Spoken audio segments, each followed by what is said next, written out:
we made the decision to launch our flagship Stormfield Real Estate Income Fund as an evergreen open-ended structure. Given the fact that the supermajority of our loans are 1 year in duration, we felt that was appropriate.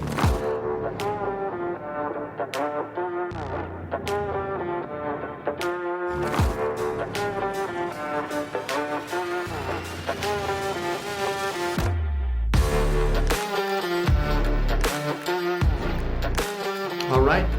Wes Carpenter, co-founder and partner of Stormfield Capital.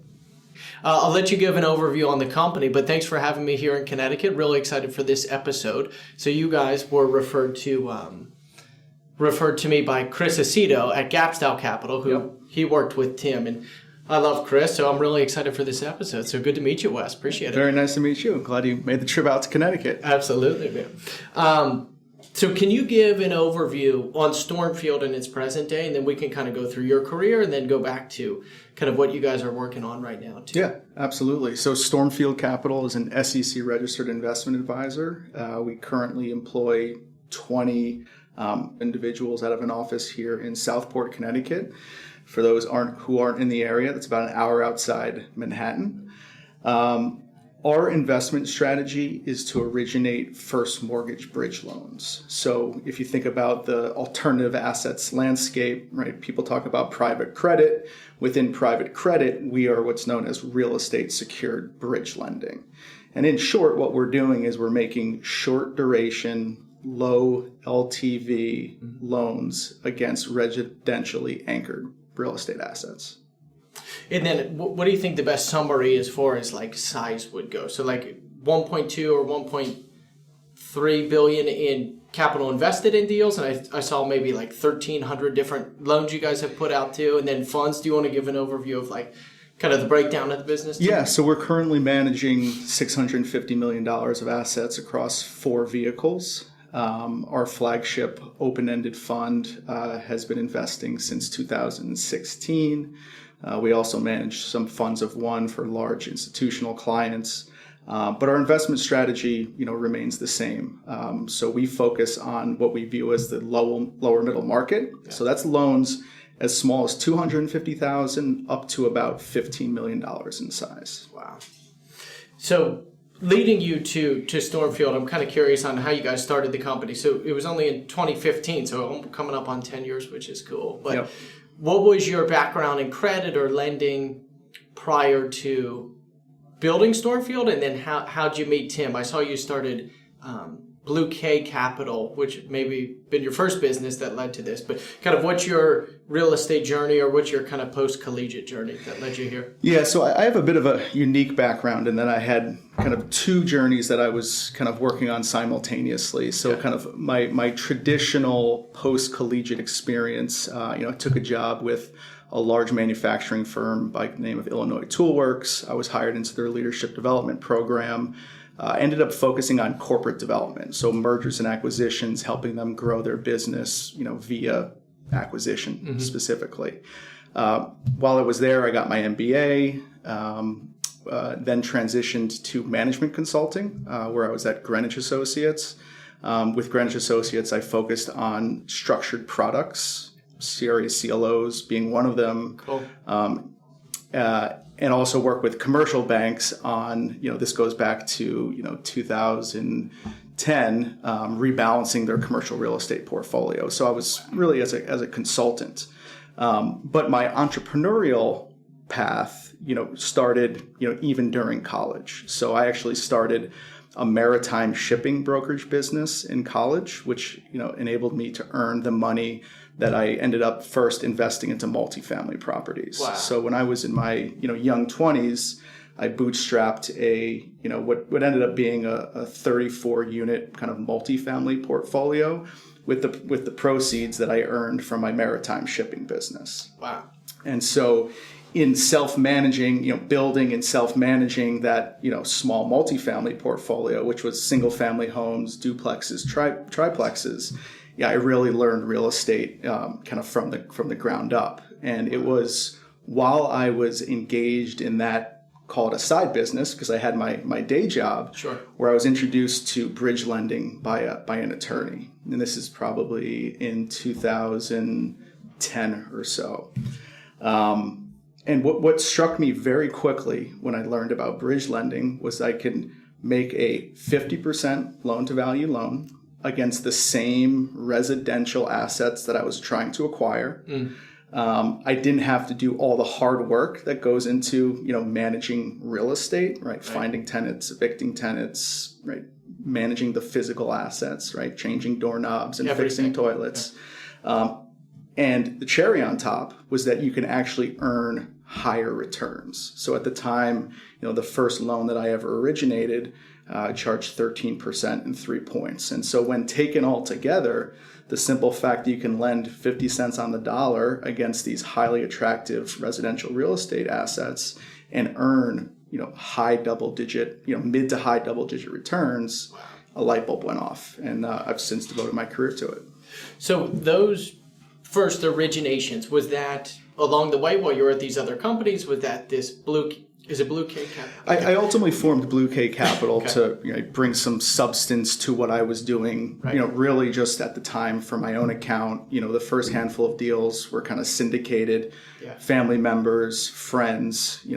First loan was $200,000. So was fortunate at the time. It was a big lift to raise that money. No doubt. But was able to get that done and really start building a track record there. Wow. So Blue K was run from about 2010 until Tim and I actually met in 2015 to form Stormfield. Interesting. And a nice story there in that, Tim, just to give you, quick 30 seconds on his background, my co-founder and partner, Tim Jackson, when we met in 2015, he had a 20-year career in alternative asset management, consulting, manager selection, and had gotten to know real estate secured bridge lending when he was at Gapsto working with Chris Aceto. And he set out around 2014 to look for some conduits to invest his own personal capital. And it was while he was, on that quest that he met me. I was operating as Blue K, and Tim and I ended up investing together in about 4 or 5 deals. Wow. And again, these were early days. So, Tim and I were going out, getting in the car together, checking out the properties, meeting the sponsors, kind of really doing that, that bottoms up work that you have to do as a bridge lender. And in those, long car rides, what we realized very quickly is that we saw the world in a very similar way. We have very similar levels of risk tolerance. I think that's important as a debt investor. I would say. I think what Tim was able to articulate to me, having come from an institutional asset allocators type of role, was that there was he had seen a sheer void in the number of managers in this asset class that were institutionally investable. There is no shortage of good investors, so real estate investors, but far too many of them fall into the trap of setting up what I'll call, retail-y type funds. Right. So there's no administrator, there's an auditor you've never heard of, the fee structure is, so weighted in favor of the manager that, a university endowment or even a family office would never invest in such a vehicle. Wow. So I think the value of the partnership that Tim and I have today is that, I have deep expertise in residential real estate and mortgage structuring. Tim brought and continues to bring, right, that institutional view of the market and knows how to structure funds that are investable for our asset class. Wow. So what was the original hypothesis between the both of you of because right now, and we'll get into it later, you already mentioned it, but there's single family, people fix and flip loans, and then you have this multifamily bridge, which you guys are doing some pretty big loans there too. So that's a large gap, right? There's two completely separate different products and investors as well. So what was the hypothesis when Tim, was he at Gapstow right before this? I believe he had just left Gapstow. So when you guys decide to start this full time, what was the kind of what were the three pillars of where were you going to raise the money from and what type of deal? Was it just going to be single family to start, or we may do bridge loans for multifamily? And then what was the asset size that you were looking to kind of do? What were the first? Sure. Yeah. I think just by virtue of the fact that in early days, 2015 to September of 2016, we didn't have a fund at that point. We were working on raising it, so we were syndicating loans, to largely high net worth investors. One kind of universal truth I've found in investing is that people like investing in assets that they know and that are oftentimes local. Mm-hmm. So when you're syndicating individual loans, I think that that pushed us to doing deals that were in Connecticut, tri-state maybe. That makes sense. And look, the simple fact is we believe that the best way to invest in this asset class is to invest in residential assets. When we were smaller, just again by virtue of the pool of capital we were managing, that meant we had to be investing in single family homes and small multifamily properties, effectively 1 to 4 families. As we've grown, right, and we've grown with some of our sponsors, right, who, for example, may have started off as fix and flip investors and then graduated to, for example, value add multifamily investors for, what I think can be some obvious and some not so obvious reasons, right? I think multifamily investing allows you to hold the assets, right? You don't have to sell the assets. You can refinance into agency, therefore building long-term wealth. Mm-hmm. And by the way, right, the tax treatment of a flip is very different than a buy and hold for longer duration strategies. So, so when you guys started, how were the loans coming to you? Now you were already kind of in this space of originating them. So what was the origination? No pun intended, I suppose, but of the original deals. Yep. And then also, what was the kind of primary roles? Because when you start a business, there's kind of nothing to do right away, but everything to do, right? You don't know what needs to be done. So what was Tim working on while you were looking for deals at the time? Yeah, back then and even today, we kind of divide the world. Yeah. I oversee loan sourcing, underwriting, origination, right? Largely investment selection. Okay. Tim oversees capital formation, and that was kind of the how we set off, and that's how we divide the world today. In terms of early days, and I think it's a very big part of our story in that I was fortunate enough while I was at Illinois Toolworks to do a rotation in marketing, and at that time, pay-per-click advertising, so Google AdWords was still pretty new, and I was able to spend a fair amount of time and learn that skill set, right? So how to advertise on the web via search terms. A lot of people think that you just tell Google what words you want to advertise on, and it's that simple. But there's a lot that actually goes into it when you're especially when you're resource constrained, managing a budget. And so we've always had, and we still do today, a focus on digital marketing modalities. What we find is that they're trackable, they're traceable. If something works, we can lean into it and devote more budget to it. If something's not working, again, we can pivot very quickly to focus on something that does work. Right. And from a portfolio construction standpoint, right, fast forward to today, that type of advertising modality allows you to say, for example, source more loans in the state of North Carolina. And then within North Carolina, I want to focus on these 3 cities. And actually, I don't want to do single families. I want to look for multifamily sponsors. So it's a very important portfolio construction tool today as well. Wow.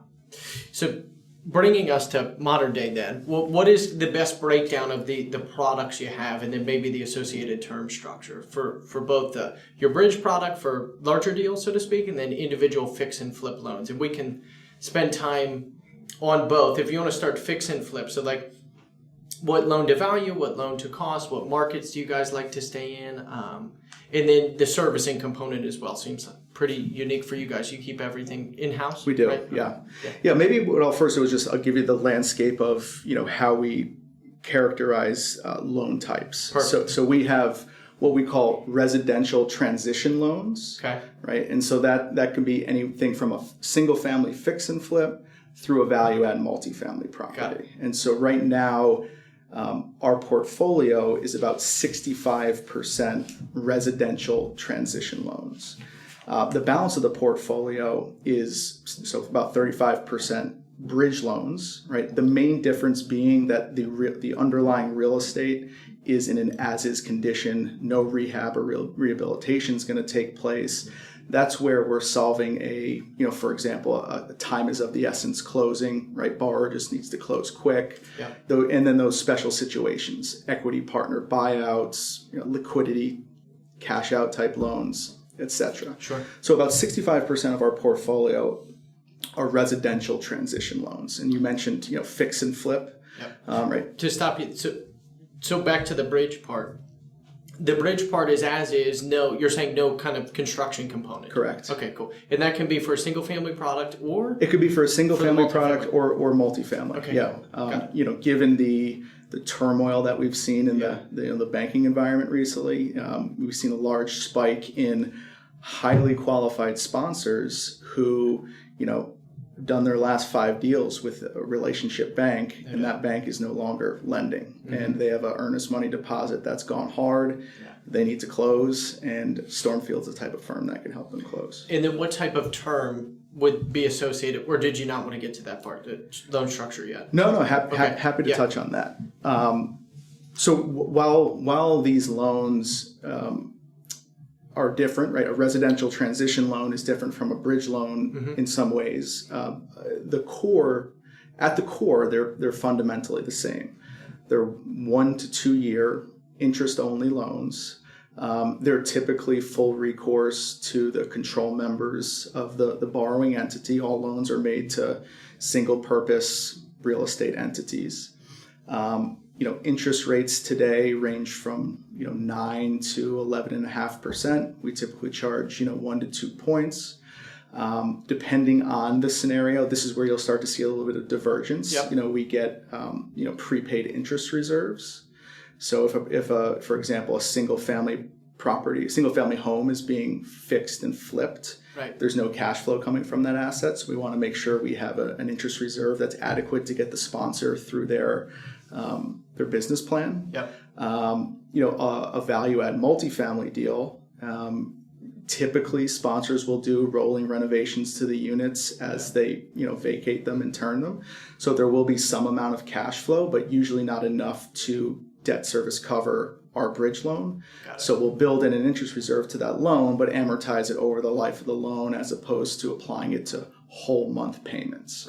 Right. Really what we're looking to do is set up a win-win situation between us as lender and the sponsor. No doubt. And then what is the overall investment philosophy of loans that you want to pursue? I'm sure you get a ton of loans that you don't obviously want to pursue, or maybe not a ton, but you get some. What is the investment philosophy?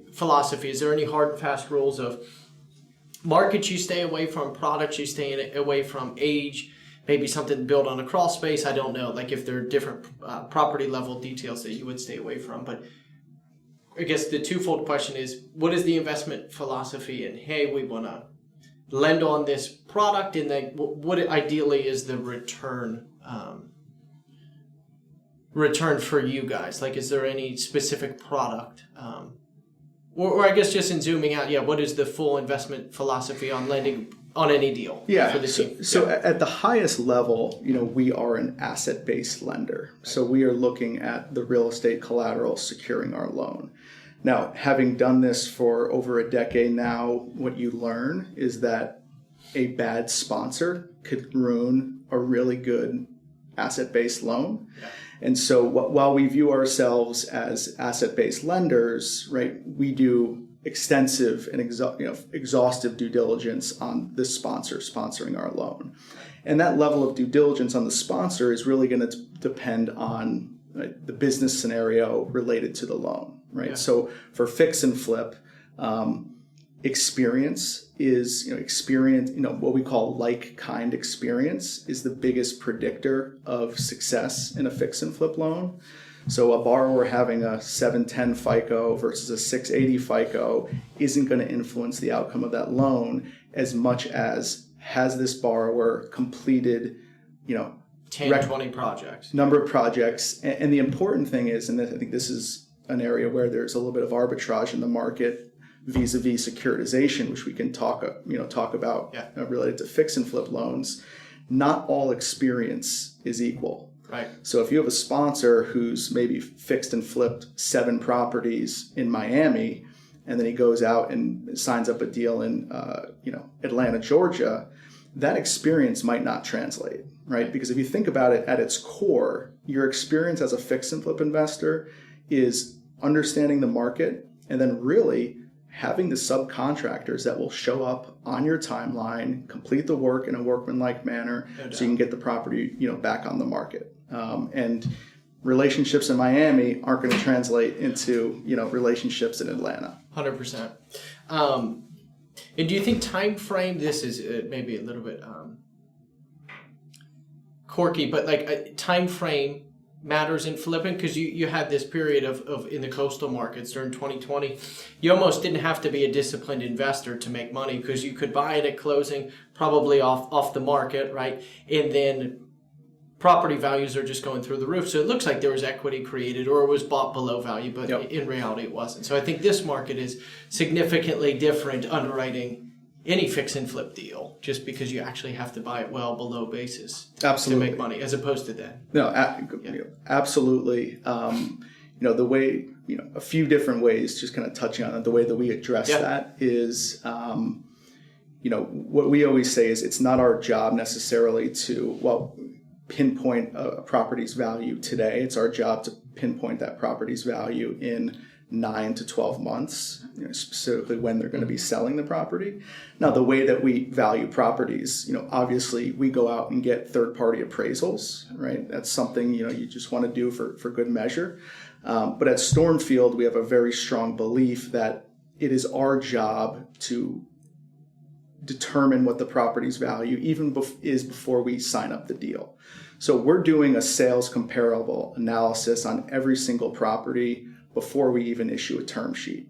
And in doing that, what we're able to do is make the informed and requisite adjustments to the sales comparables.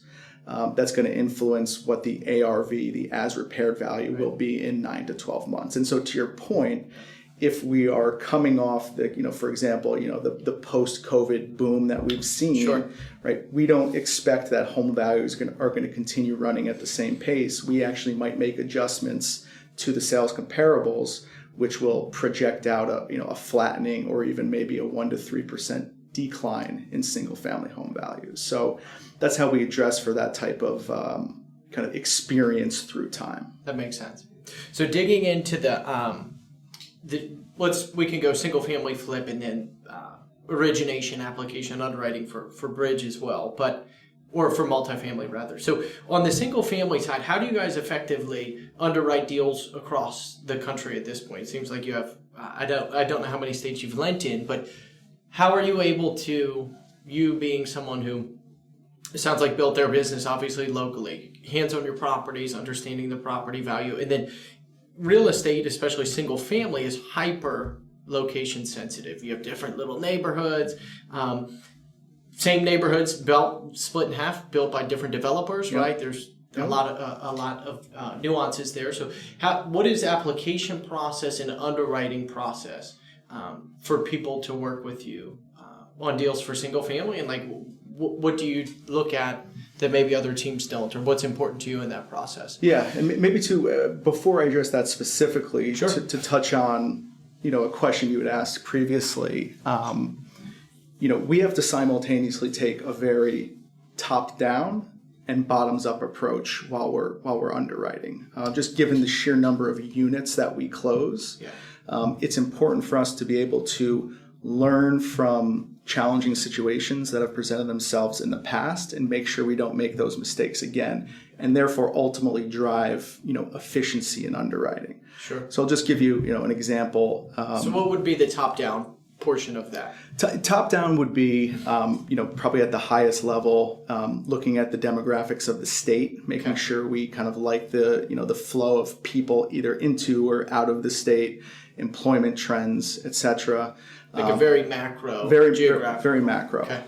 And then as we kind of boil down, right, if you think about creditor rights, there's judicial foreclosure and non-judicial foreclosure in the United States. So, we always, as a portfolio manager, right, we always want to have a diversified portfolio. So we're thinking about, right, creditor rights within the state, getting into the city, right? So we may know that, North Carolina has, strong inflows of population, but we want to get a little bit more granular than just the state, right? So we're looking at cities, trying to understand employment trends within those cities and understand how that's going to influence both single family homes, and multifamily properties. So I think that's, and having that view, right? Having a view, what it allows us to do from an underwriting standpoint and a sourcing standpoint is say no to loans quickly. Right. It's one of the most important things we can do, in running the origination side of this business is know what we like and equally importantly, know that what we don't like.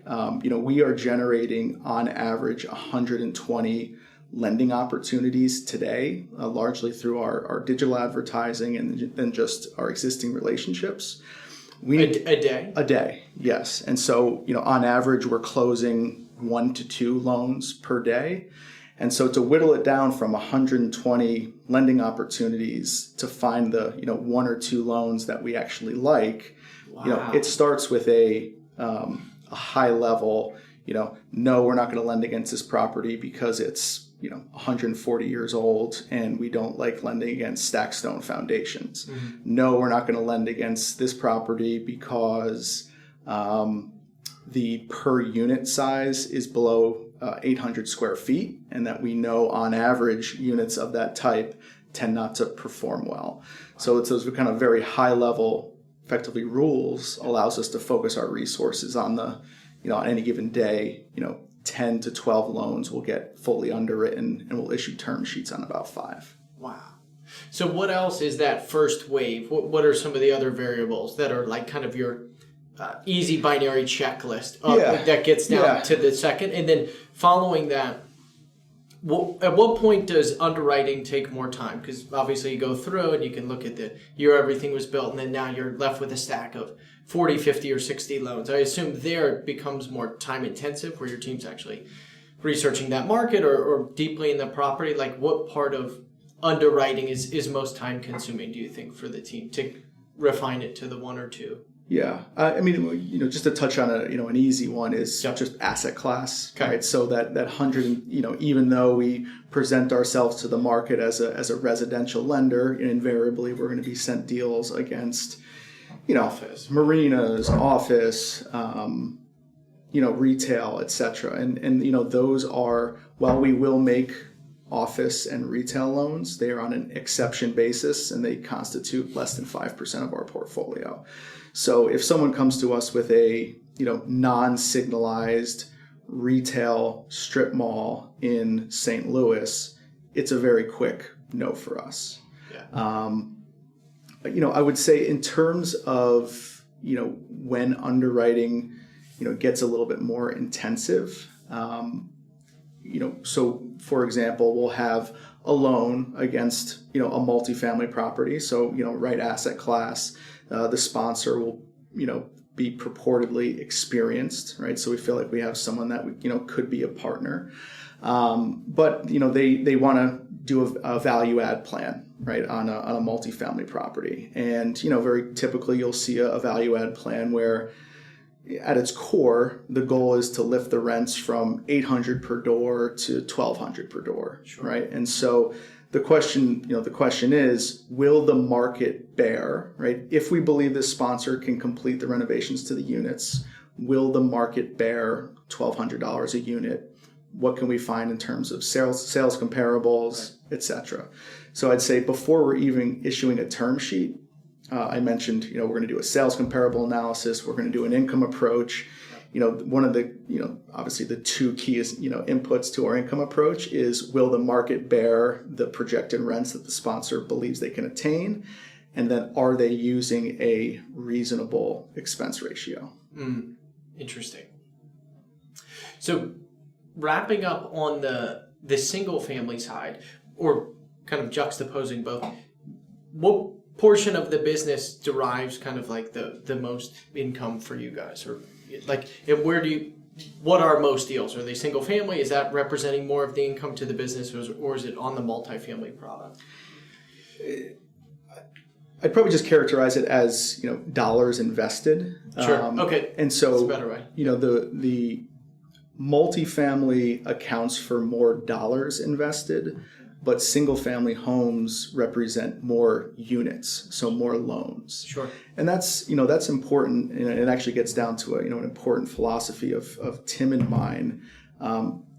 We believe, and the data shows this, is that you can earn a higher return per unit of loan to value risk by staying focused in the lower middle market, right? Or even, call it lower middle market, small balance. Those single family fix and flip loans, they're immensely valuable for their diversification effect. And then also just the simple fact that,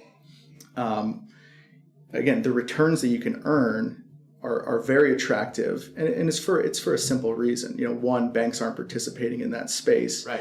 And it's extremely labor intensive, right? We are underwriting and closing a loan usually in about 2.5 weeks, which meets the sponsor's timeline. Yeah. And your average fix and flip loan is only going to stay on balance sheet for about 9 months, and then you have that kind of redeployment, risk, or just kind of need to redeploy. So by being willing to do that hard work, we get our limited partners paid for being fix and flip investors.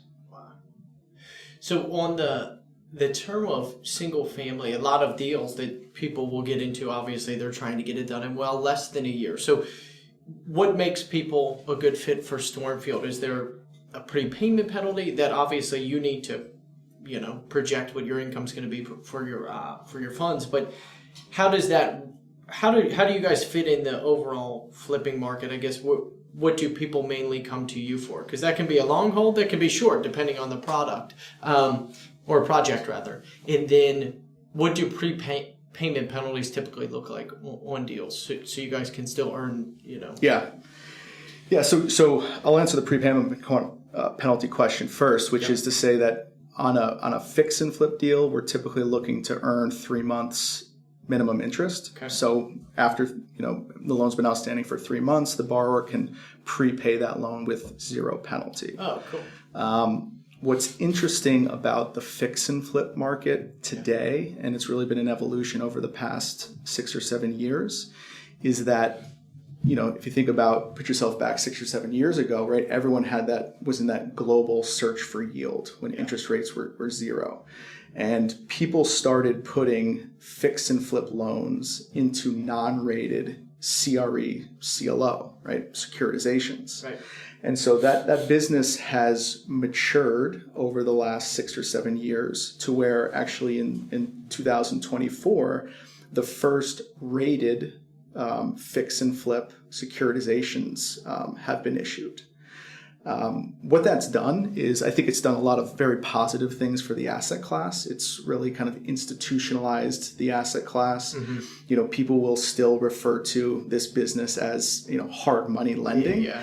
And, that's not a term, a lot of people in our business now, for some reason, they're afraid of using it. I'm perfectly fine with it. Really, all that's referencing is the fact that it's an asset-based loan, and it usually closes quickly. Mm-hmm.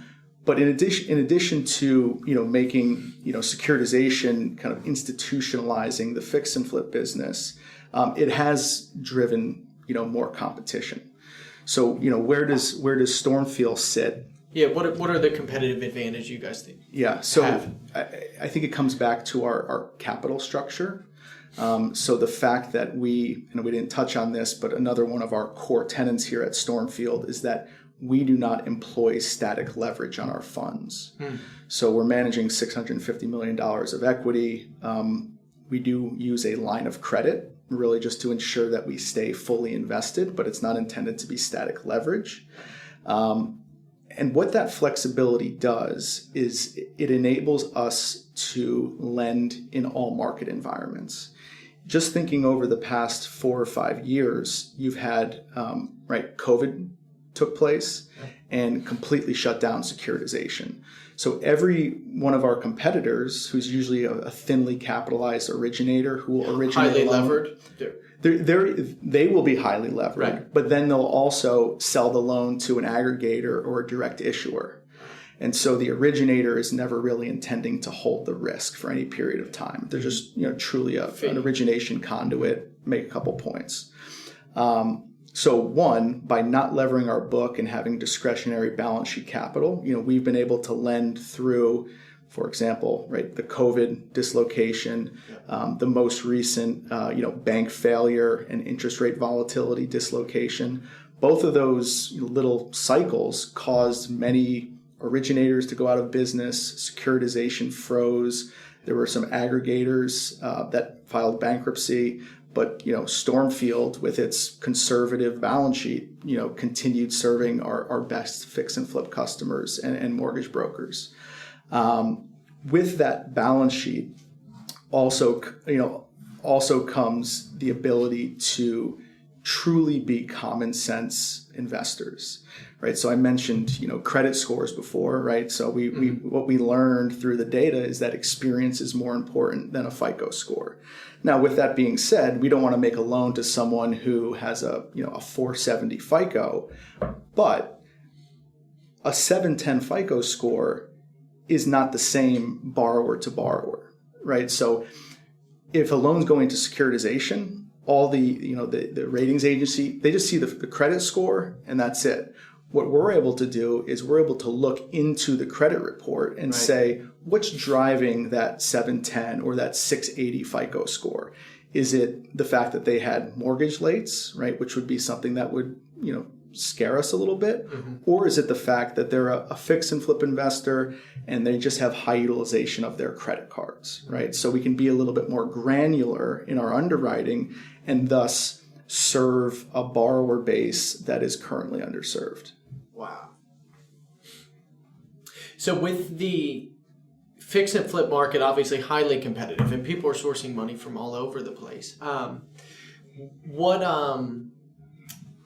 What do you think? Where do most of your customers come from on the fix and flip? Are they repeat customers? Are they new? And then how far into their projects? And not to load you up with questions, but is what size deal? Because people are flipping condos in smaller markets that are 100 or 200 grand, and then I've seen some of the loans you guys have done or the case studies on your website. Beautiful homes at 700, 1 million, 1.5 million. So there's a big difference in those two products. Absolutely. So kind of what size deal, and then how mature the investor, I suppose, are coming to you guys. So I think in terms of loan size, pre-COVID, the average American home was $300,000. Right.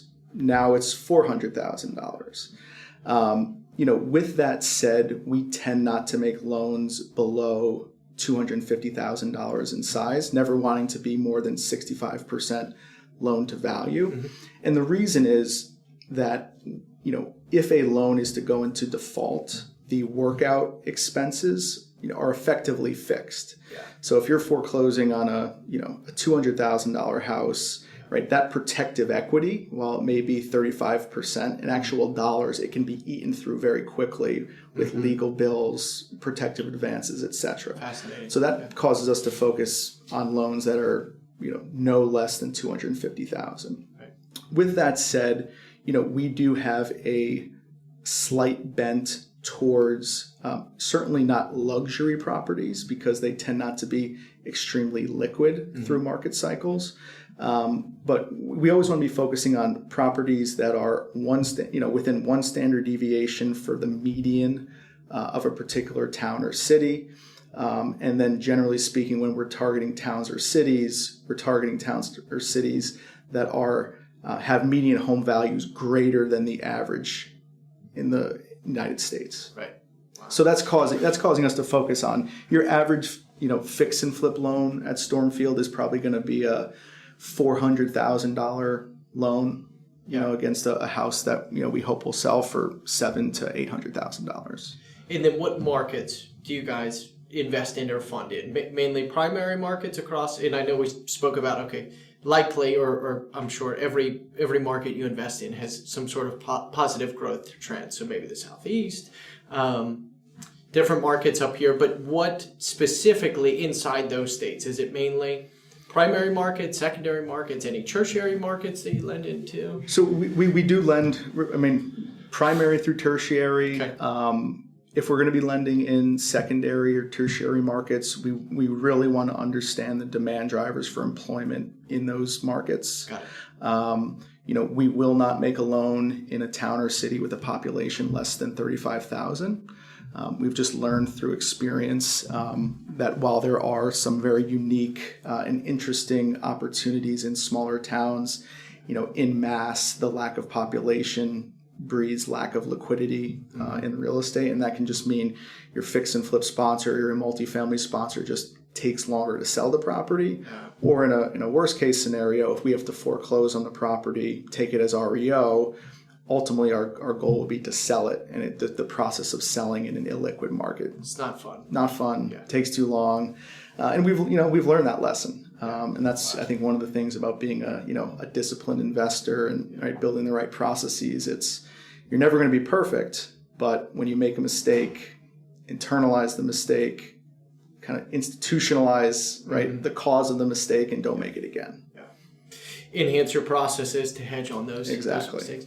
Okay, so transitioning, and I want to talk about the kind of maybe Tim's more job, but the fund side and structure in just a moment. But speaking about the bridge component for multifamily, so right now is a pretty unique market, I would say, for multifamily. But how has your business evolved? So early COVID, you had huge boom, especially in the Southeast markets where rents were super low. You have this huge net inflow. People are just painting and then increasing the rents by 30-40%. So everyone wants to borrow money and do a deal. And then now it's tough where you have people that maybe did get a good deal. They bought it below basis. They're 5 years coming up. And then now their interest rate's going to be double what it was. And then their insurance cost is up. So we have all these different variables.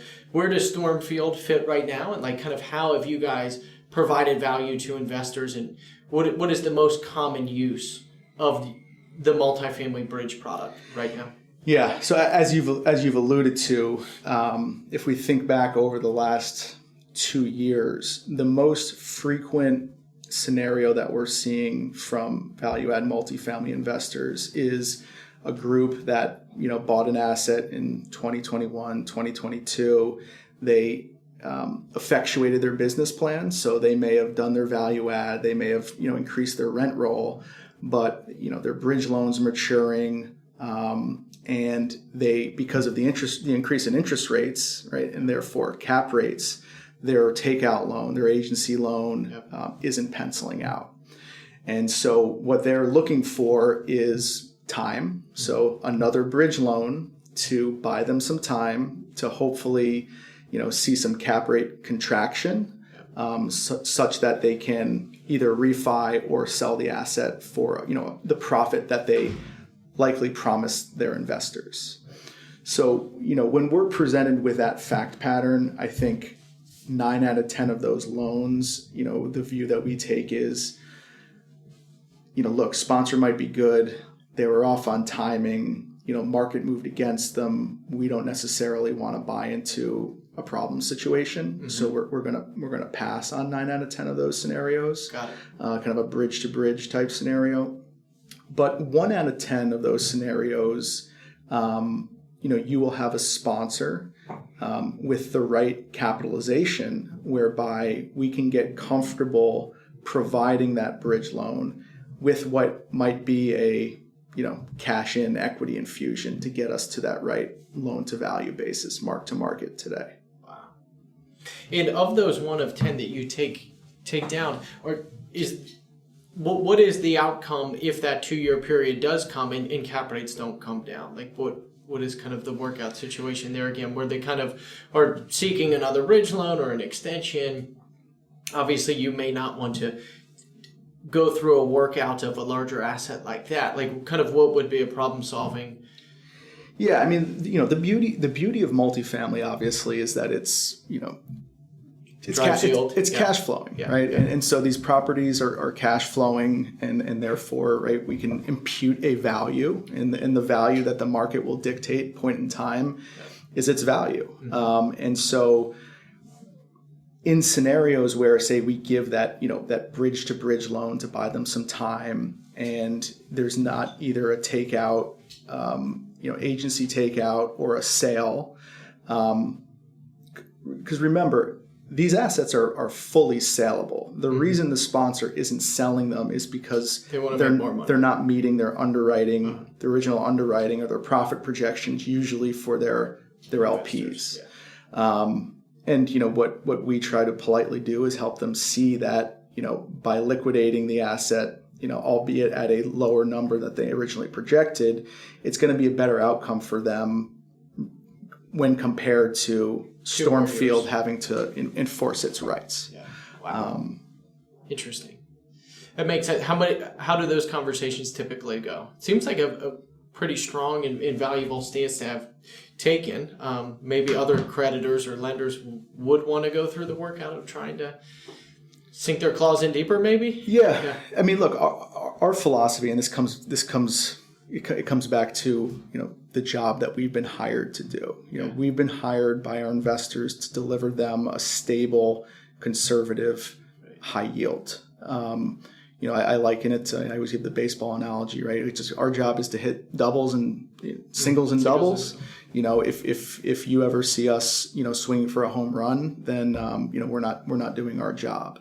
And look, while we do have some distressed debt experience, we did raise an opportunity fund coming out of COVID to acquire both performing and non-performing loans at discounts. Wow. It's not our core mandate, and we'd much rather see a loan stay performing on our books. We'd much rather see a sponsor pay off our loan as opposed to us trying to be aggressive and take their equity. It's just not the business we want to be in. That's fair. Transitioning to the fund side, then we can talk about a couple different deal stories if you want. So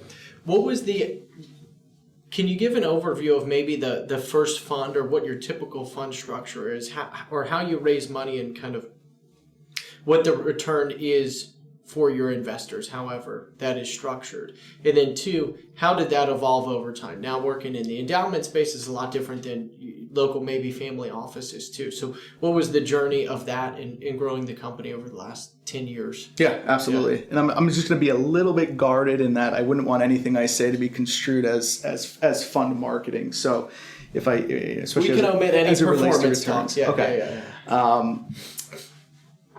So I guess getting to the evolution of the capital base. Right. By the time Tim and I launched the first fund in 2016, we were fortunate in that we had a cohort of about 30 to 40 high net worth investors who had already invested in our deals and had seen those deals perform well. Mm. And so when we launched in October of 2016, the supermajority of those individuals came into the first close.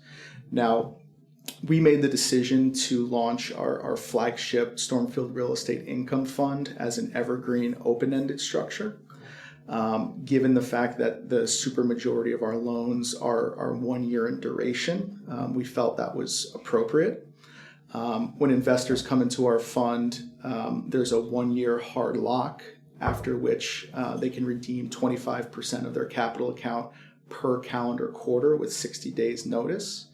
So if you think about... So it's kind of like a 2 year period at the shortest? Yeah, exactly. If someone were to invest and redeem on the same day, they'd have 25% of their capital after 15 months and then 100% after 24 months. Right. But asset liability matching, right, if you think about the assets of the fund being 1 year loans, and then after that 1 year lock, 1 year liquidity to the investor, we think we've done a good job matching assets and liabilities. That's another footfall that you'll see a lot of kind of emerging fund managers have in this space, in their zeal to raise more capital, they'll set up a fund where they might do a 1-year hard lock, but then tell their investors they can get 25% of their capital account out per month. And that creates a massive asset liability mismatch, right? And they're basically setting themselves up for failure. Interesting. What was the size of I don't know if you can talk about it, but what was the size of the first fund, and then kind of how many funds do you guys have right now, and or are they different in investment philosophy per fund as well? So our investment philosophy across funds is largely the same. So our Stormfield Real Estate Income Fund is our flagship. It's open-ended, approximately $450 million in that fund. We have a parallel offshore version of that fund. So same investment mandate, just set up for overseas investors, and domestic ERISA investors can invest in that fund as well. And then we have 2 funds of one. One set up for a university endowment, and then another set up for a charitable foundation. Wow. What was the evolution to you being, or maybe Tim, I don't know who maybe spearheaded that, but slowly building up to getting endowment money seems obviously a pinnacle for many companies. But for you guys, what was the path to doing that? Obviously, kind of, I'm sure, keeping your head down and grinding and doing really good deals and underwriting well for a long time, and then being able to pitch 6 or 7 years of performance. But what was in your eyes, the evolution to getting bigger money? Yeah, I'd say a lot of it had to do with Tim's very good foresight in terms of, again, setting up the fund to be institutionally investable from day one. Even though, for our first 3 years, the fund's first 3 years, the super majority, if not all, of our LPs were high net worth investors. There may have been a couple small, like single family, multifamily offices, but the simple fact is that until you have a 3 or 5 year audited track record, you're not going to get the looks from endowments or foundations or pension consultants. So I think, what we did well was making that first fund, even though it was going to go high net worth, we probably could have, charged more fees, gotten away with lower cost service providers. But what we knew was that eventually, we didn't know how long it was going to take, but eventually we knew we can build a track record that would be attractive to endowments and foundations. And, as we believed it would, it did end up taking that, full 5 years of audited track record before we got our first university endowment in the fund. Wow. One thing I was writing down this morning that I was kind of curious about, like, you'll have different perspectives, and I don't know how you would like to answer this or even comment on it, but like, what's your perspective for the company on kind of like a loss adjusted yield? I'm sure sometimes the loans don't work out and you don't make money, and I think you may have some underwriters or lenders that are maybe more optimistic as opposed to just being realistic in factoring that into their total return or back to their investors. So how do you kind of think about that? It's just very broad. Yeah.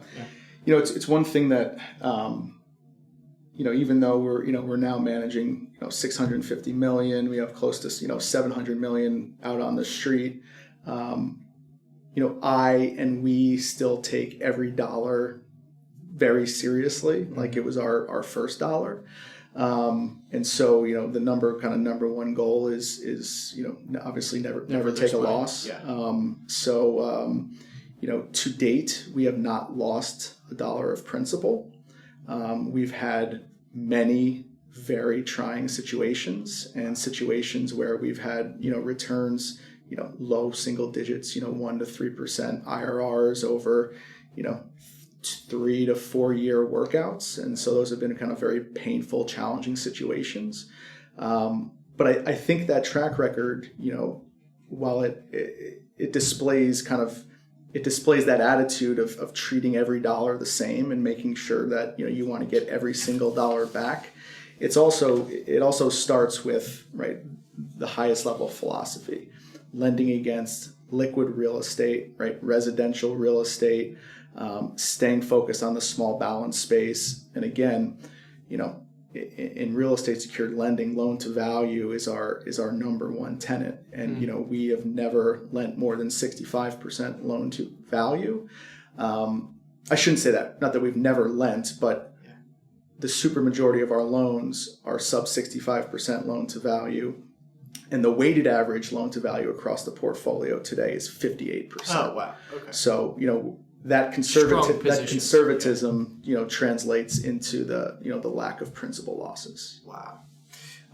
Transitioning and kind of slowly wrapping up, is there any deal, as you being an entrepreneur and obviously not just starting Stormfield, but owning your own portfolio or building it, what deals come to mind? Is there any deal at Stormfield on the lending side that was big for you? I was reading maybe a case study on, it seemed like a pretty big loan for maybe a set of townhomes in Back Bay, which seemed like a nice product there. But what sticks out in your mind as a significant deal or loan for the company?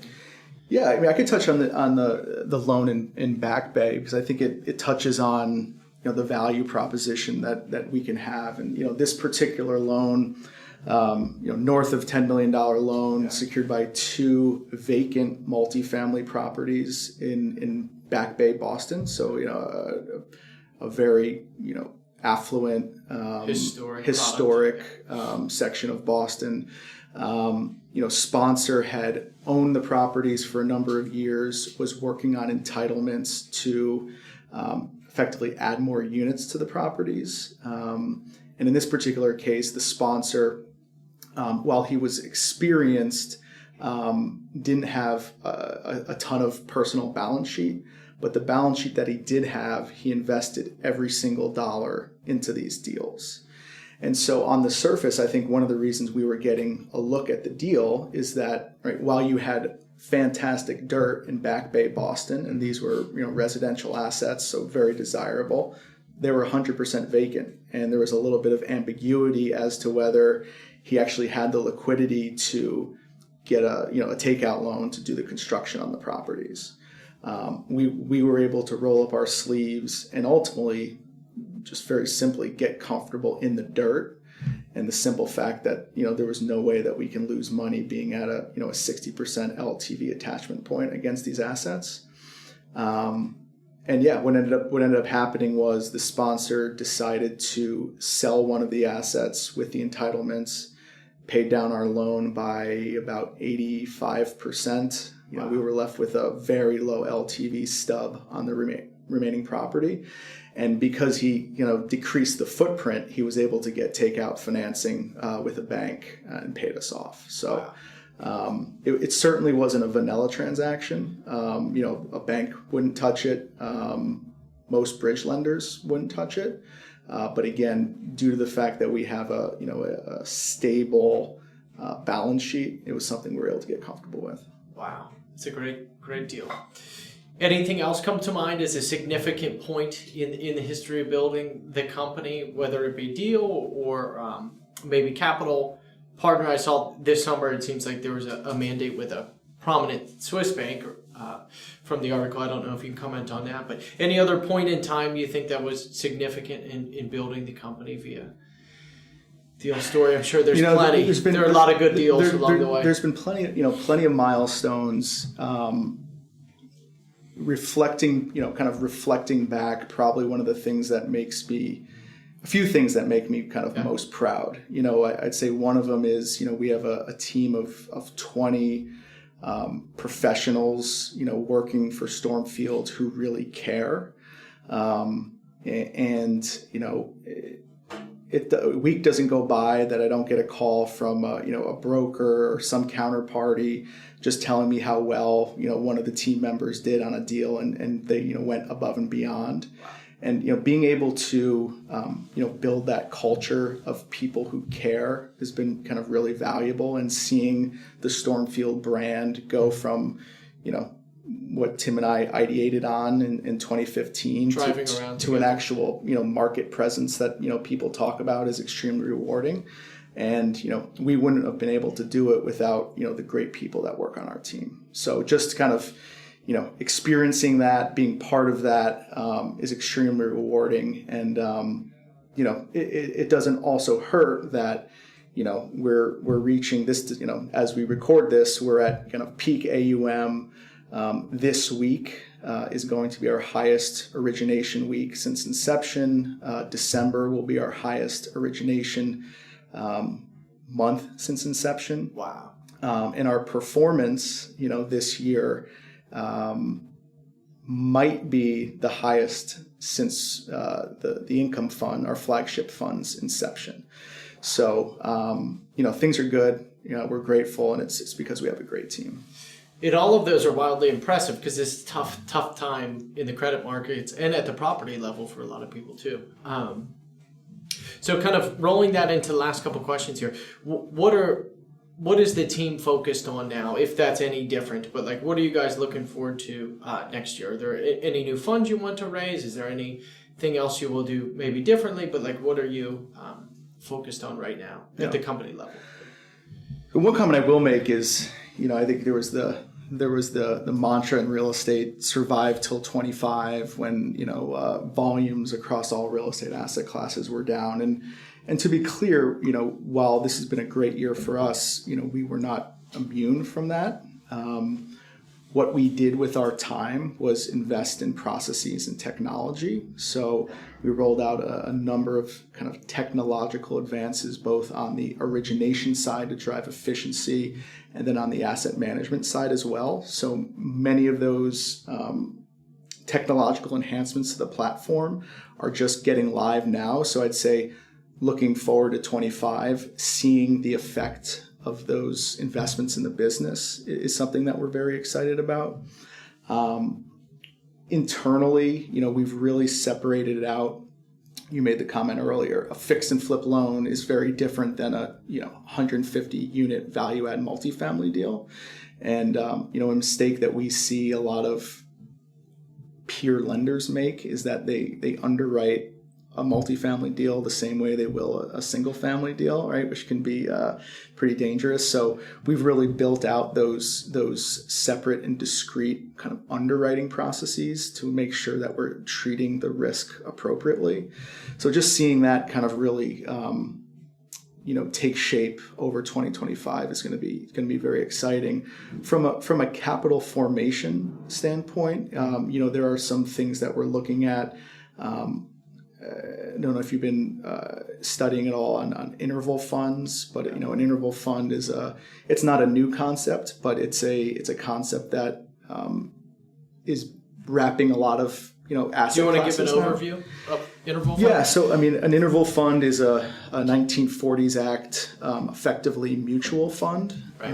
And it's overseen, I'd say, from a regulatory standpoint. The reporting requirements are closer to the reporting requirements of a publicly traded company than a private fund. Right. So they're very, expensive to set up. They're very rigorous to maintain over time.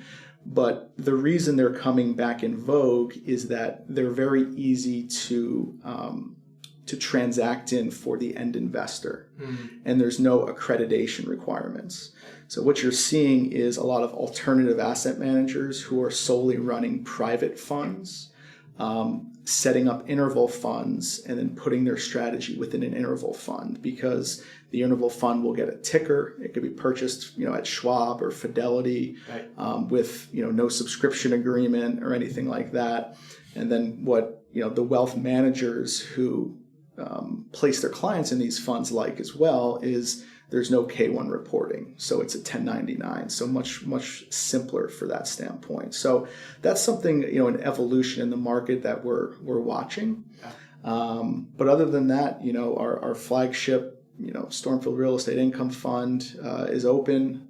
Performance has been great, as I said. And, Tim and I, we're never in a rush to grow. We find that just by being disciplined and doing good deals, good things happen.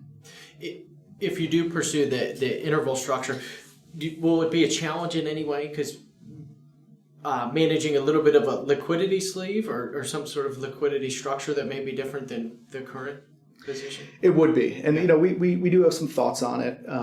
We think we have some competitive advantages in managing that liquidity sleeve, whereby we might be able to deliver some excess yield, as opposed to just buying government bonds, for that 10% liquidity sleeve. So that's something that we are in the process of modeling out and making sure that we can properly effectuate. Awesome. Last two questions. This is kind of similar to the last one, but is there any asset class or service or market that you guys haven't worked in? So we talked kind of fund structure that would be near the interval product, but is there any asset class or additional service maybe to the business or market that you guys haven't been in that you would want to at some point in the future? The answer doesn't have to be yes. Yeah, no, I think the short answer is not necessarily. Mm-hmm. I think what gets me, excited as an investor is, while we always want our fund to be, 90+% focused on residential real estate, when we're not doing resi deals, we like to participate in obviously very thoughtful, nuanced, right, equity strategies. And so, just by way of example, we're actually kind of, winding this thesis down, but, we were a relatively early participant in the industrial and outdoor storage space.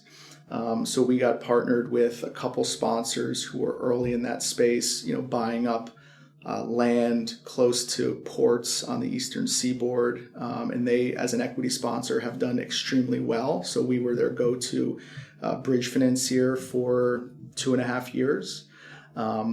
Like many super niche strategies, they tend to end up getting socialized pretty quickly, and the kind of the alpha goes away. But look, I think there's going to be, and I don't know that Stormfield will necessarily participate in it, but I think about office.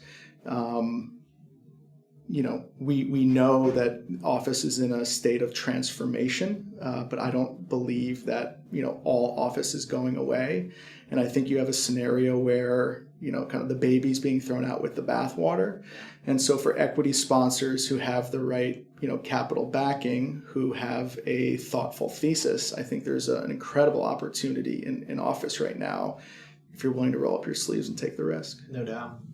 Last question. Who do you think helped you the most along the way in your career? From you were obviously an investor, you're still an investor, but you've built this amazing company. Who do you think you learned the most from along the way?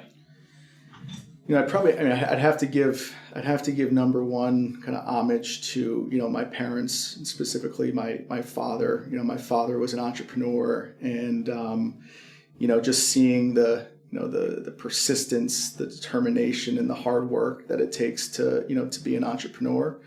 And what I love about entrepreneurship is, it just takes that thing that can't be taught, right? Self-motivation and a determination and a grit to succeed. You don't have to be the smartest guy in the room. You don't have to have gone to UPenn or Harvard. If you're willing to, work hard and be disciplined, you can succeed. And then candidly, the second person is my business partner, Tim. Partnerships can be hard. I think most partnerships don't work out. But I'm pleased to say that, our partnership and our friendship is stronger than it's ever been. And, he has helped me, become the investor that I am today. So it's a really nice thing. Absolutely. I think that's a great place to wrap up, Wes. Was there anything Stormfield related that we missed in any way that you wanted to close with? No, this has been really great. Just wanted to say thank you for the opportunity. Yeah. Thanks for coming on the show. I appreciate it. My pleasure.